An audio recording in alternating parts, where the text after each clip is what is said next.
হাই বন্ধুবান্ধীসকল, welcome জানাইছোঁ আলিমেডিচিন YouTube চেনেললৈ। মই ফজলুল। বন্ধুবান্ধীসকল, মই আজিৰ এটা নতুন টপিক লৈ আপোনালোকৰ সন্মুখত আহিছোঁ। আজিৰ টপিকটো অত্যন্ত গুৰুত্বপূৰ্ণ হয়। আজিৰ টপিকটো হ'ল কেলপল 650 টেবলেট। আপোনালোকে স্ক্ৰীনতো চাই আছে কেলপল 650 টেবলেট। এই টেবলেটটো কি বেমাৰত আমি খাব পাৰোঁ, বা ইয়াৰ খোৱাৰ নিয়ম কি, ইয়াৰ ছাইড ইফেক্ট কি, বা কি কম্পজিশ্যনৰ এই টেবলেটটো বনোৱা হৈছে, বা কিমান দামত আমি পাম, সকলো তথ্য জানিবলৈ আমি চেষ্টা কৰিম। বন্ধুবান্ধীসকল, ভিডিঅ'খন আৰম্ভ কৰাৰ আগত যিবোৰ বন্ধুবান্ধীসকলে মোৰ ভিডিঅ'খন নতুন চাই আছে, মোৰ চেনেলখন নতুন চাই আছে, নিশ্চয় ছাবস্ক্ৰাইব কৰিবলৈ নাপাহৰিব, বেল আইকন টিপিবলৈ নাপাহৰিব, কিয়নো নতুন ভিডিঅ' আপোনালোকে পাই থাকিব, নতুন মেডিচিনৰ বিষয়ে বা ঔষধৰ বিষয়ে আপোনালোকে জানিব পাৰিব।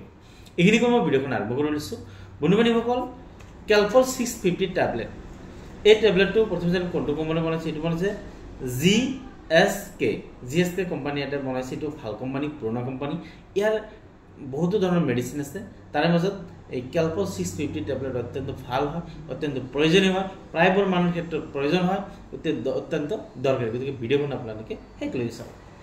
বন্ধুবান্ধীসকল, এতিয়া আমি জানো কি কম্পজিশ্যন বনোৱা হৈছে। ইয়াতে এটা কম্পজিশ্যন দি আছে। ইয়াতে দি আছে প্যাৰাচিটামল টেবলেট 650 mg, অৰ্থাৎ এইটো প্যাৰাচিটামল হয়, অনলি প্যাৰাচিটামলে দি আছে ইয়াতে, আৰু 650 পাৱাৰৰ হয়। গতিকে এই টেবলেটটো আপোনালোকে সৰু ল'ৰা ছোৱালীৰ ক্ষেত্ৰত নিদিব, এইটো এডাল্ট মানুহৰ ক্ষেত্ৰত, ডাঙৰ মানুহৰ ক্ষেত্ৰত এই টেবলেটটো দিয়া হয়। বন্ধুবান্ধীসকল, এতিয়া আমি জানিম এই প্যাৰাচিটামল টেবলেট বা কেলপল 650 টেবলেট আমি কি বেমাৰৰ ক্ষেত্ৰত আমি দিব পাৰোঁ। বন্ধুবান্ধীসকল, এই টেবলেটটো বিশেষকৈ ডক্টৰবিলাকে যিবোৰ মানুহৰ অত্যন্ত গাত জ্বৰ হয়, অত্যন্ত জ্বৰ হৈ আছে, মেলেৰিয়া হওক, টাইফয়েড হওক, বা শৰীৰত যিকোনো ধৰণৰ বেক্টেৰিয়েল ইনফেকশ্যনৰ ফলত জ্বৰ হৈ আছে, বা গাটো বিষ হৈ আছে, বা অত্যন্ত বিষ অনুভৱ হৈ আছে, মূৰ বিষাই আছে, বা শৰীৰটো অত্যন্ত বিষ হৈ আছে, বা মাংসপেশীবিলাক, ভৰিৰ মাংসপেশী বা শৰীৰৰ যিকোনো ধৰণৰ মাংসপেশী বিষাই আছে, সেই ক্ষেত্ৰতো আপোনালোকে এই কেলপল 650 টেবলেট খাব পাৰে, বা ডক্টৰবিলাকে প্ৰেছক্ৰিপশ্যন কৰে। বন্ধুবান্ধীসকল, এই টেবলেটটো যিকোনো ধৰণৰ জ্বৰৰ ক্ষেত্ৰত, বা চৰ্দি জ্বৰে হওক, বা যিকোনো ধৰণৰ জ্বৰৰ ক্ষেত্ৰত এই টেবলেটটো আপোনালোকে খাব পাৰে বা ল'ব পাৰে। লগতে বা যিকোনো ধৰণৰ বিষৰ ক্ষেত্ৰতো অত্যন্ত ভাল কাম কৰে এই কেলপল 650 টেবলেটে।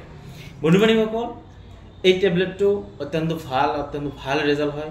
যদি আপোনালোকৰ জ্বৰ হৈ আছে বা বিভিন্ন ধৰণৰ অসুবিধা পাই আছে, তেনেহ'লে এই কেলপল 650 টেবলেট লোৱাৰ আগত এবাৰ ডক্টৰৰ পৰামৰ্শ নিশ্চয় ল'ব। ডক্টৰৰ পৰামৰ্শ লৈ তাৰপিছত আপোনালোকে খাব। বন্ধুবান্ধীসকল, এতিয়া আমি জানিম এই টেবলেটটো আমি কেনেদৰে খাম, বা ইয়াক খোৱাৰ নিয়ম কি।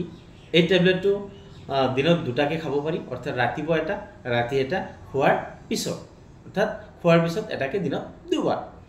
বন্ধুবান্ধীসকল, মই আগতে ক'লোঁ এই টেবলেটটো সৰু ল'ৰা ছোৱালীৰ ক্ষেত্ৰত নাই, এইটো ডাঙৰ মানুহ অৰ্থাৎ এডাল্ট মানুহৰ ক্ষেত্ৰত হয় এই টেবলেটটো। গতিকে সৰু ল'ৰা ছোৱালীৰ ক্ষেত্ৰত আপোনালোকে নিদিব।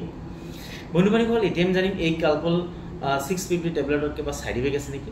বন্ধুবান্ধীসকল, এনেকুৱা ধৰণৰ কোনো ছাইড ইফেক্ট পোৱা নাযায়, কিন্তু এই টেবলেটটো ডক্টৰৰ পৰামৰ্শ মতে খাব। আৰু যদি এইটো খোৱাৰ ফলত বা খোৱাৰ লগে লগে যদি আপোনাৰ গাত এলাৰ্জেটিক কিবা প্ৰব্লেম পায়, বা গাটো খুজুতি হয়, বা ৰঙা হৈ পৰে গাটো, বা পেটটো বিষ অনুভৱ হয়, বা ডিচেণ্ট্ৰি হৈ যায়, এনেকুৱা যদি প্ৰব্লেম পায়, তেনেহ'লে খোৱাটো বন্ধ কৰি দিব। বন্ধ কৰি দি আপোনালোকে ডক্টৰৰ পৰামৰ্শ লৈ তাৰপিছত আপোনালোকে কণ্টিনিউ কৰিব। বন্ধুবান্ধীসকল, যিকোনো ধৰণৰ প্যাৰাচিটামল টেবলেট বা বিষৰ টেবলেট বেছি দিন কণ্টিনিউ একেলগে খাব নালাগে। কেইদিনমান খোৱাৰ পিছত আপোনালোকে বন্ধ কৰি দিব।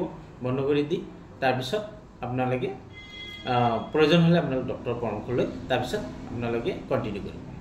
বন্ধুবান্ধীসকল, এতিয়া আমি জানিম এই কেলপল 650 টেবলেট আমি কিমান দামত পাম বা কিমান টকাত পাম। ইয়াতে 15টা টেবলেট থাকে এটা ষ্ট্ৰিপত, ধুনীয়া পেকেজিং হয়। 15টা টেবলেটৰ দাম হয় মাত্ৰ 33 টকা 60 পইচা, অৰ্থাৎ 33.60 পইচা অনলি, অৰ্থাৎ 33 টকা 60 পইচাত আপুনি পাই যাব। মাৰ্কেটত এভেইলেবল আছে, আপুনি অনলাইন অফলাইন দুটা মাৰ্কেটতে এভেইলেবল আছে, যাৰ যেনেকৈ সুবিধা আপোনালোকে ল'ব পাৰে। বন্ধুবান্ধীসকল, কেলপল 650 টেবলেটৰ বিষয়ে আমি জানিলোঁ, ইয়াৰ বিষয়ে আমি বা ৰিভিউ কৰিলোঁ। ইয়াৰ বিষয়ে যদি আৰু কিবা জানিব বুলি ভাবিছে বা জানিবলগীয়া আছে, নিশ্চয় আপোনালোকে কমেণ্টছ বক্সত কমেণ্টছ কৰিব, লাইক আৰু ছাবস্ক্ৰাইব কৰিবলৈ নাপাহৰিব। এইখিনিকৈ মই আজিৰ ভিডিঅ'খন শেষ কৰিছোঁ।